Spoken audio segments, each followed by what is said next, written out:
Kaibigan ni Casimiro nagsalita na. O Rais, yung ibang vlogger, iba pinagsasabi, Tank Davis masisira ang karera pag tinuloy. Ito ang pag-usapan natin, pero bago ang lahat, pag-subscribe po ng channel ko, huwag nyo na rin kalimutan i-click ang notification bell para lagi kang una sa balita.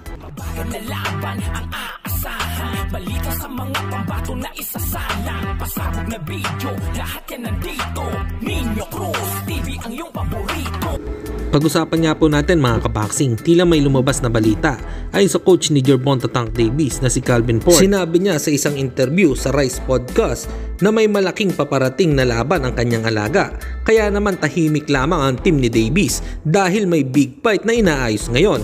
Pero ngayon nga pong araw ay may lumabas na rumors na planchado na daw di umano ang bakbakang Gervonta Tank Davis kontra Kate Thurman para sa December 9 para sa catchweight fight sa 145 pounds gaganapin sa T-Mobile Arena sa Las Vegas.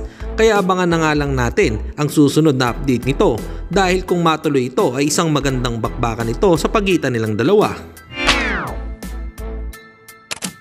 Samantalang bagong cutman ni Casimiro ay nagsalita na si Ray o Rais patungkol sa mga issue na lumalabas na ibinahagi nga nito sa YouTube channel ni Kuyang Joseph. Eto nga at pakinggan natin ang sinabi niya. Ay, kasi yung mga ibang vlogger nagtawag doon na nakita ko, iba yung pinagsasabi nila iba yung dating. Sabi ni Paidata, si Paidata sa akin na dito lang naman yung laban niya sa Japan, tapos first time niya. Kasi katagal na rin hindi kami nakita.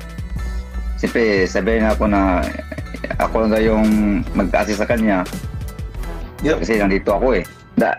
Yun na nga eh, nag-una silang salita na hindi patapos yung yung pinag-umpisa. Yun lang naman yun. Alam mo naman yung ibang vlogger, siyempre gusto lang magpasikat rin. Iba-iba na yung...